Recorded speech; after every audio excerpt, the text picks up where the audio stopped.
जय जय श्री सीताराम। सीताराम चरण रति मोरे, अनुदिन बड़हु अनुग्रह तोरे। अब मोहि भा भरोसा हनुमंता, बिनु हरि कृपा मिलहि नहीं संता। गुरु गृह गए पढ़न रघुराई, अल्पकाल विद्या सबाई। जय जय श्री सीताराम। जय शंकर भगवान की, जय भोलेनाथ की, जय पार्वती मैया की, जय विष्णु भगवान की, जय महालक्ष्मी की, जय सरस्वती मैया की, जय हनुमान जी महाराज की, जय गोस्वामी तुलसीदास की, जय श्री रामचरितमानस की, जय मेरे गुरुदेव की। जय जय श्री सीताराम। श्री रामचरितमानस की पावन चौपाइयाँ धीरे धीरे आगे की ओर प्रवाहित हो रही हैं। हम सभी इसका श्रवण लाभ ले पाने में सक्षम हो पा रहे हैं। पिछली वीडियो में मैंने बताया था कि अब से सुंदरकांड प्रारंभ होगा। इस एपिसोड से सुंदरकांड प्रारंभ होगा। किष्किंधा कांड समाप्त हो चुका है और अब हम सभी सुंदरकांड की चौपाइयों का श्रवण लाभ लेंगे।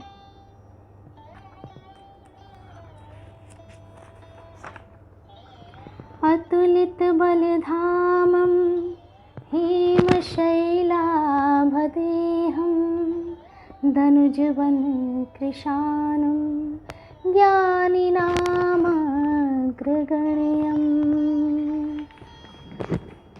सकलगुणनिधानं वानराणामधीशं, रघुपतिप्रियभक्तं वातजातं नमामि, वातजातं नमामि। जय हनुमान जी महाराज की।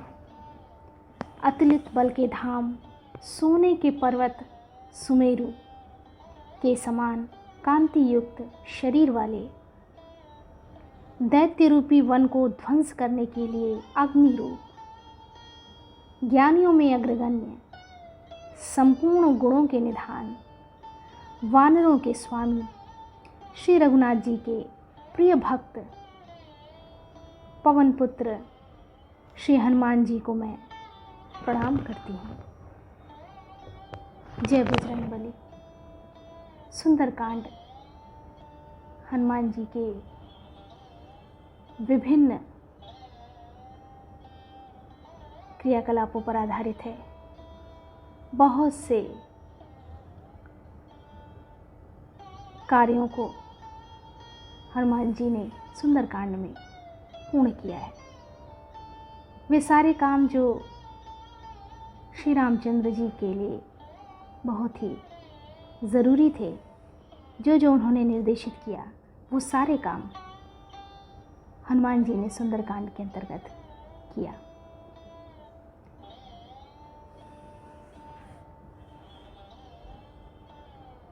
जामवंत के वचन सुहाए, सुन हनुमंत हृदय अति भाई। तब लगी मोहि परखहु तुम भाई, सही दुख कंद मूल फल खाई। जामवान के सुंदर वचन सुनकर हनुमान जी के हृदय को बहुत ही भाए। वे बोले, हे भाई, तुम लोग दुख सहकर, कंदमूल फल खाकर तब तक मेरी राह देखना, जब तक कि मैं सीता जी को देखकर लौट ना आऊँ। जब लगी आऊँ सीता ही देखी, जब तक मैं सीता जी को देखकर उनके दर्शन कर वापस न लौट जाऊँ, लौट करके ना आ जाऊँ, तब तक मेरी राह देखना।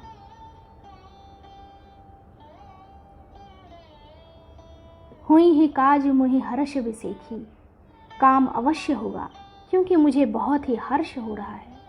मैं बहुत प्रसन्न हूँ, मुझे बड़ी प्रसन्नता हो रही है, इसलिए कार्य अवश्य होगा। यह कहकर और सबको मस्तक नवाकर तथा हृदय में श्री रघुनाथ जी को धारण करके, अपने हृदय में स्थापित करके, धारण करके हनुमान जी हर्षित होकर के चले। यह कही नाई सभिन कह माथा, चले हर्ष ही धरि रघुनाथा। सभी को प्रणाम करके बड़े ही प्रसन्न मन से हनुमान जी आगे की ओर चले। सिंधु तीर एक भूधर सुंदर, कौतुक कूद चढ़उताऊ पर। बार बार रघुबीर संहारी, तर के उपवन तनय बल भारी। समुद्र के तीर पर एक सुंदर पर्वत था, बहुत ही सुंदर, जिसकी शोभा का बखान कर पाना आसान नहीं था। बहुत ही सुंदर पर्वत था। हनुमान जी खेल से ही, अनायास ही, ऐसे ही कूद कर उसके ऊपर जा चढ़े और बार बार श्री रघुवीर का स्मरण करके अत्यंत बलवान हनुमान जी उस पर से बड़े वेग से उछले। जिस पर्वत पर हनुमान जी पैर रखकर चले, जिस पर से वे उछले, वह तुरंत ही पाताल में धंस गया। जेहि गिर चरण देई हनुमंता, चले सोगा पाताल तुरंता। जिस पर्वत पर से हनुमान जी ने छलांग लगाई थी, पैर रख करके जिस पर वो उछले, वह तुरंत ही पाताल में धंस गया। जिमि अमोघ रघुपति करबाना, यही भांति चले हनुमाना। जैसे श्री रघुनाथ जी का अमोघ बाण चलता है, जो कहीं नहीं रुकता। एक बार जब वह चल देता है तो वह जो भी पूर्व निर्धारित जगह है वहाँ तक उसका पहुँचना निश्चित है। उसी तरह हनुमान जी चले। समुद्र ने उन्हें श्री रघुनाथ जी का दूत समझकर मैनाक पर्वत से कहा, जलधि रघु जल निधि रघुपति दूत विचारी, तै मैनाक होहि श्रमहारी। समुद्र ने उन्हें श्री रघुनाथ जी का दूत समझकर मैनाक पर्वत से कहा कि मैनाक, तू इनकी थकावट दूर करने वाला हो, अर्थात अपने ऊपर इन्हें विश्राम दे। हनुमान तो ही परसा कर पुनि कीन्ह प्रणाम, राम काज कीन्हे बिना मोहि कहाँ विश्राम। हनुमान जी ने उसे हाथ से छू दिया, फिर प्रणाम करके कहा, भाई, श्री रामचंद्र जी का काम किए बिना मुझे विश्राम कहाँ? भला मैं कैसे विश्राम कर सकता हूँ? भगवान ने जो मुझे कार्य सौंपा है, पहले मुझे उसे करना है। विश्राम उसके पश्चात ही सुनिश्चित होगा। जात पवन सुत देवन देखा, जाने कहु बल बुद्धि विसेखा। सुरसा नाम अहिन कै माता, पटइन आई कहीं तेहि बाता। देवताओं ने पवन पुत्र हनुमान जी को जाते हुए देखा। सभी देवता अपने आँखों से भगवान हनुमान जी को जाते हुए देखने लगे।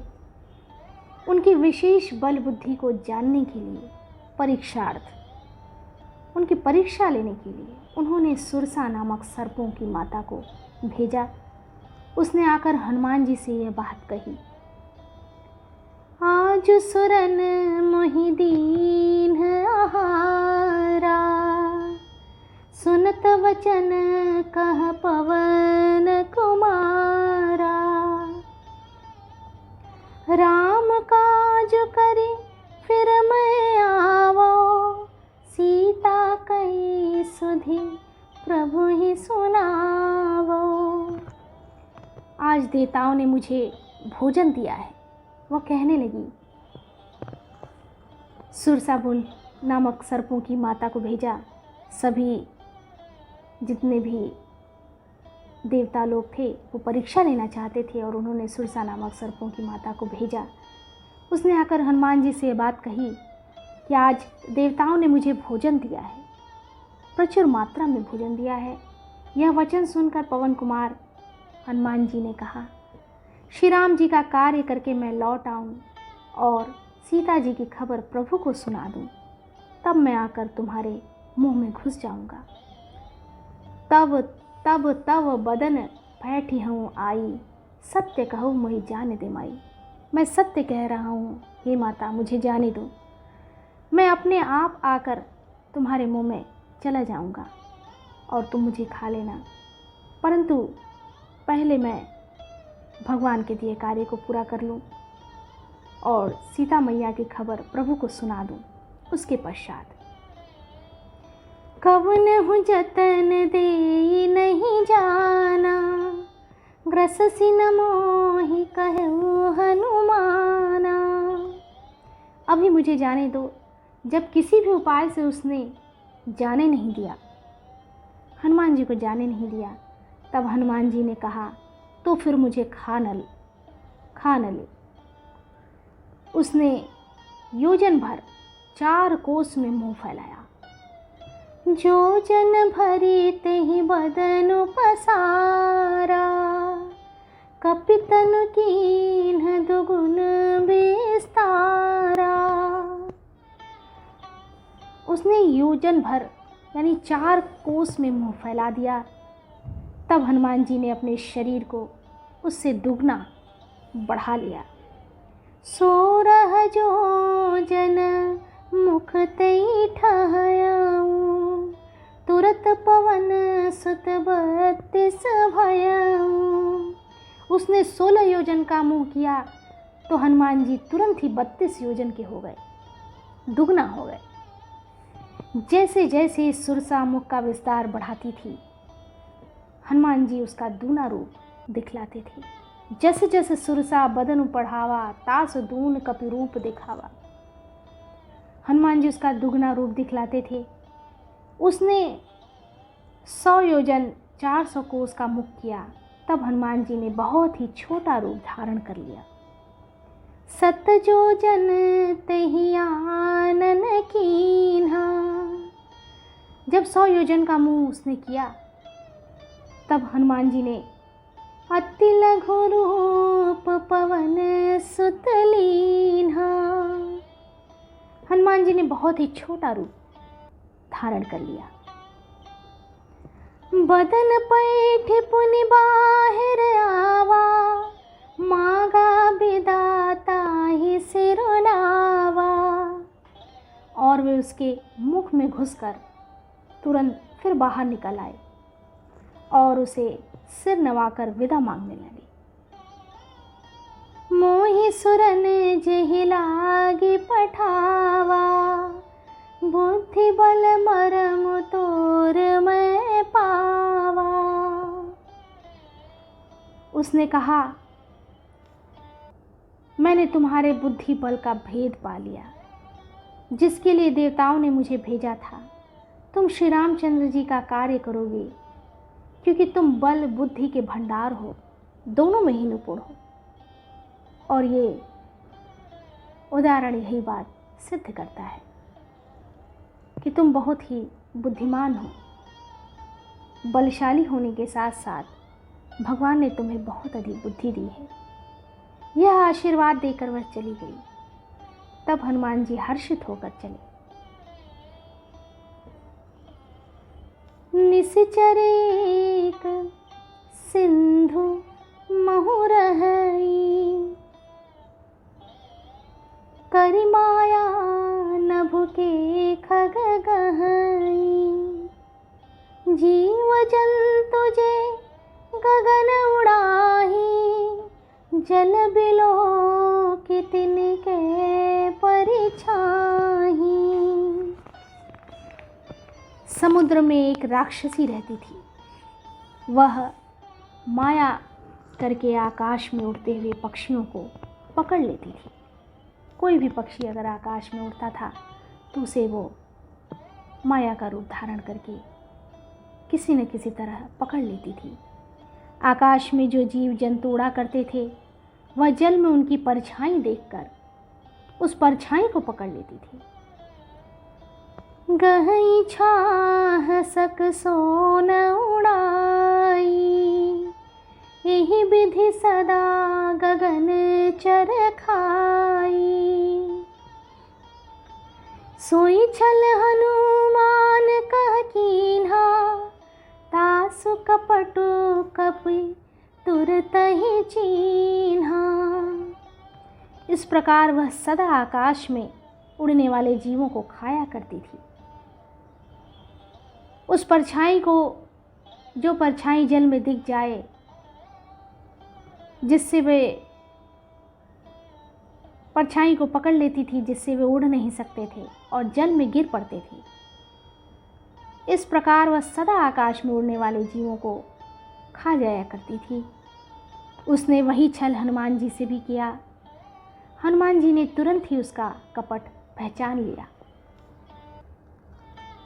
पवन पुत्र धीर बुद्धि वीर श्री हनुमान जी उसको मारकर समुद्र के पार गए।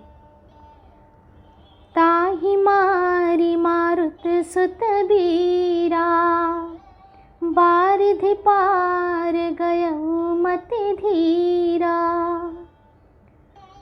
पवन पुत्र धीर बुद्धि वीर हनुमान जी उसको मारकर समुद्र के पार गए। तहाँ जाई देखी वन शोभा, गुंजत चंचरीक मधुलोभा। वहाँ जाकर उन्होंने वन की शोभा देखी। मधु पुष्प रस के लोभ से भौरे गुंजार कर रहे थे।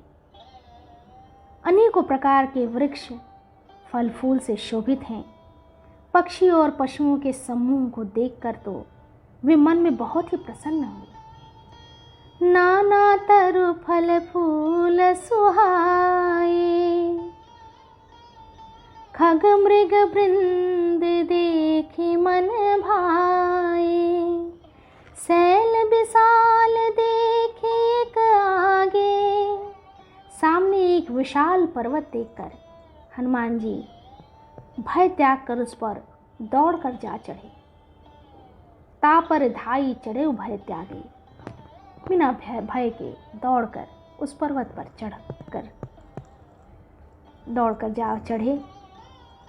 शिव जी कहते हैं, हे उमा, उमा न कछु कपि कै अधिकाई।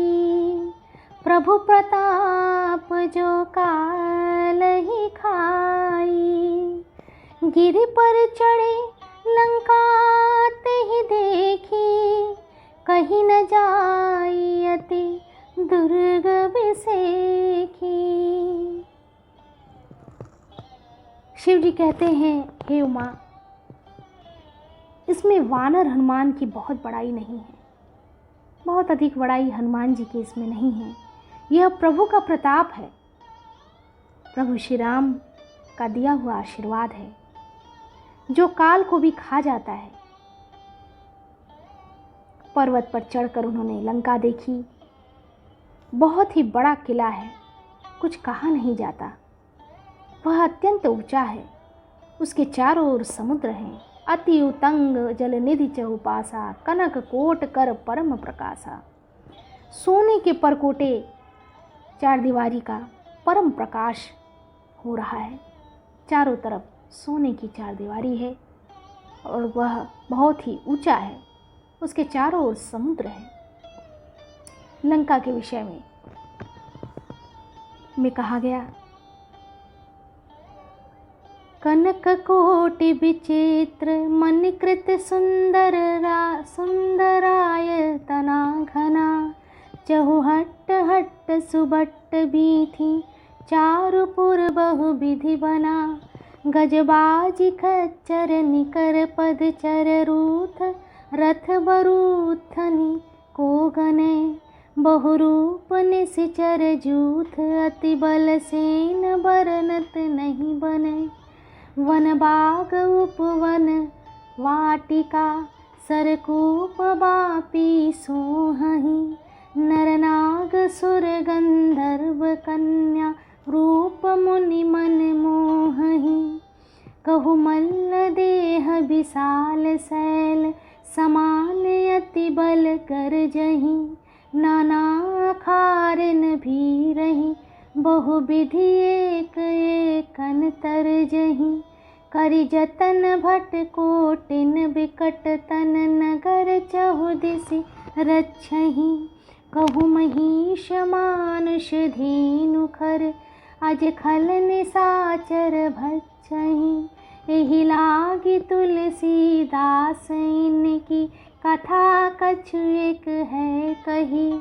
रघुवीर सर तीरथ शरीरहि, त्यागी गति पैहि सही। बहुत ही सुंदर छंद।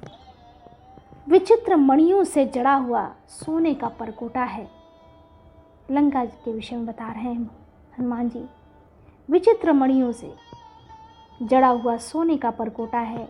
उसके अंदर बहुत से सुंदर सुंदर घर हैं, चौराहे, बाजार, सुंदर मार्ग और गलियां हैं।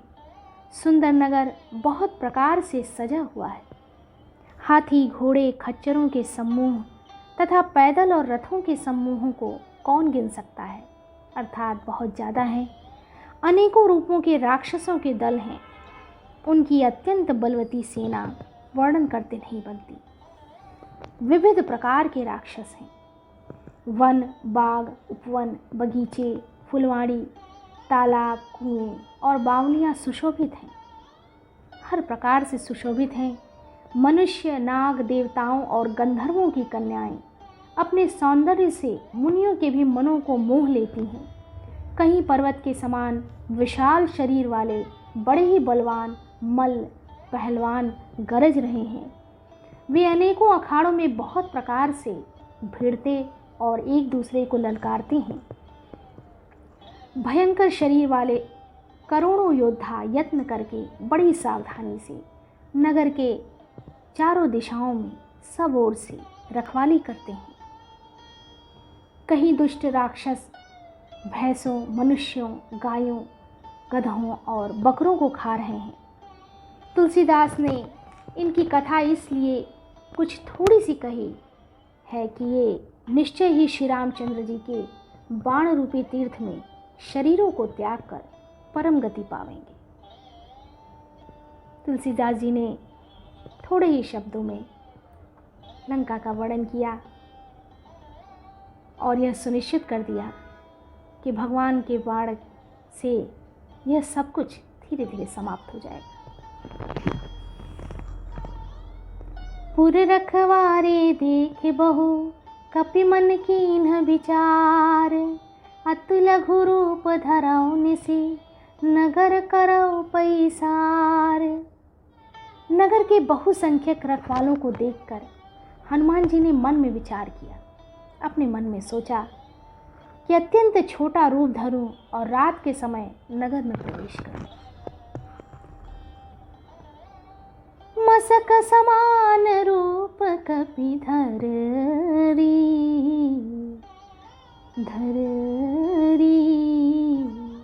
लंकहि चले सुमिरि नर हरि।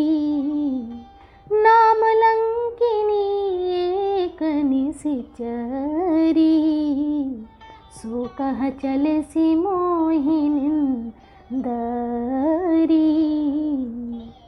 हनुमान जी मच्छर के समान छोटा सा रूप धारण कर, एक मच्छर जो आकार में इतना छोटा होता है उसके समान रूप धारण कर नर रूप से लीला करने वाले भगवान श्री रामचंद्र जी का स्मरण करके लंका को चले। लंका के द्वार पर लंकिनी नाम की एक राक्षसी रहती थी। वह बोली, मेरा निरादर करके बिना मुझसे पूछे कहाँ चला जा रहा है और कैसे जा रहा है? हे मूर्ख, तूने मेरा भेद नहीं जाना। जान ही नहीं मरम सठ मोरा, मोर आहार जहाँ लगी चोरा। मुठिका एक महाकपि हनी, रुधिर बमत धरनी ढन मनी। हे मूर्ख, तूने मेरा भेद नहीं जाना। जहाँ तक जितने चोर हैं वे सब मेरे आहार हैं, वे सारे के सारे मेरे आहार हैं। महाकपि हनुमान जी ने उसे एक घूसा मारा, बहुत तेज़ी से एक घूसा मारा, जिससे वह खून की उल्टी करती हुई पृथ्वी पर लुढ़क पड़ी, गिर गई।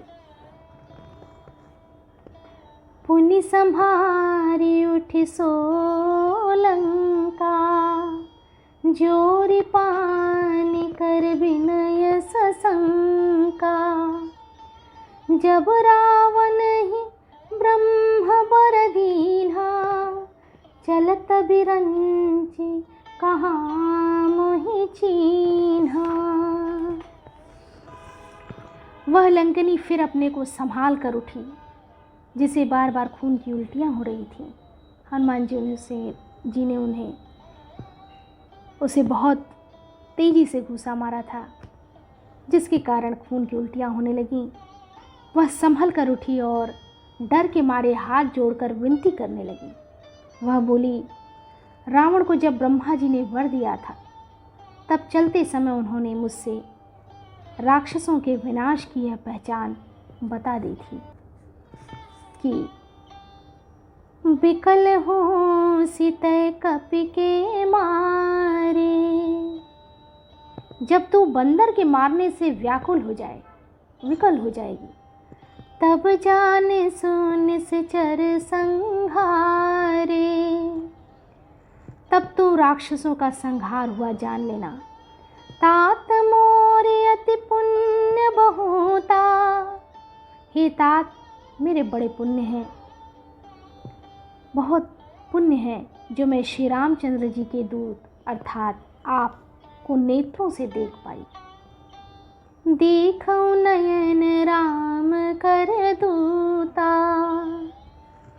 श्री रामचंद्र जी के दूत आप को मैं अपने नेत्रों से देख पाई। मेरा बहुत पुण्य है जिसके कारण यह संभव हो पाया। तात स्वर्ग अपवर्ग सुख, अपवर्ग सुख धरिय तुला एक अंग। तूलन ताहि सकल मिली, जो सुख लव सत्संग। हे तात, स्वर्ग और मोक्ष के सब सुखों को तराजू के एक पलड़े में रखा जाए।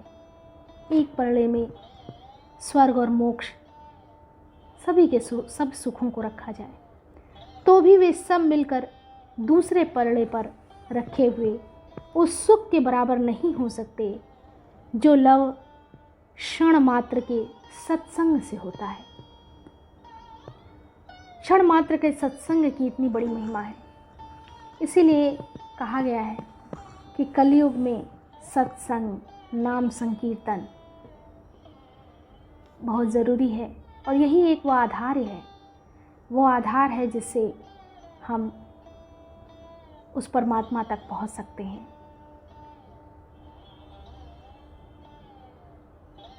भगवान में अपनी श्रद्धा को बढ़ा सकते हैं। प्रभसी नगर की जय सब काजा, हृदय राखी कौशलपुर राजा। गरल सुधार पुकरहि मिताई, गोपद सिंधु अनल सित लाई। अयोध्यापुरी के राजा श्री रघुनाथ जी को हृदय में रखे हुए नगर में प्रवेश करके सब काम कीजिए। उसके लिए विष अमृत हो जाता है, शत्रु मित्रता करने लगते हैं, समुद्र गाय के खुर के बराबर हो जाता है और अग्नि में शीतलता आ जाती है। भगवान को हृदय में वास देकर, हृदय में स्थान देकर उनका स्मरण करके कोई भी कार्य किया जाए तो वह कार्य संभव नहीं है। ठीक उसी प्रकार जिस प्रकार अग्नि में शीतलता आ जाती है और समुद्र भी गाय के खुर के समान हो जाता है, और हे गरुड़ जी, गरुड़ सुमेरु रेणु समताही, राम कृपा करि चितवा जाही, अति लघु रूप धरऊ हनुमाना, बैठा नगर सुमरि भगवाना। और हे गरुड़ जी, सुमेरु पर्वत उसके लिए रज के समान हो जाता है, धूल के समान हो जाता है, जिसे श्री रामचंद्र जी ने एक बार कृपा करके देख लिया। सिर्फ देखने मात्र से इतनी बड़ी कृपा हो जाती है। तब हनुमान जी ने बहुत ही छोटा रूप धारण किया और भगवान का स्मरण करके नगर में प्रवेश किया। उन्होंने एक एक प्रत्येक महल की खोज की। मंदिर मंदिर प्रति करी शोधा, देखे जहाँ तहाँ अगणित जोधा, गयौ दसानन मंदिर माही, अति विचित्र कही जात सुनाही। उन्होंने एक एक प्रत्येक महल की खोज की, जहाँ तहाँ असंख्य योद्धा देखे, बहुत सारे योद्धा देखे। फिर वे रावण के महल में गए। वह अत्यंत विचित्र था, जिसका वर्णन नहीं हो सकता। हनुमान जी ने उस रावण को शयन किए देखा, शयन किए देखा कपितेहि, मंदिर महु न देख बै देहि, परंतु महल में जानकी जी नहीं दिखाई दी। भवन एक पुनि दीख सुहावा, हरि मंदिर तह भिन्न बनावा। फिर एक सुंदर महल दिखाई दिया, वहाँ उसमें भगवान का एक अलग मंदिर बना हुआ था। इस वीडियो में इतना ही। आगे के वीडियो में भी भगवान की पावन चर्चा इसी प्रकार चलती रहेगी और हम सभी इसका श्रवण लाभ लेते रहेंगे। जय जय श्री सीताराम। जय जय श्री सीताराम।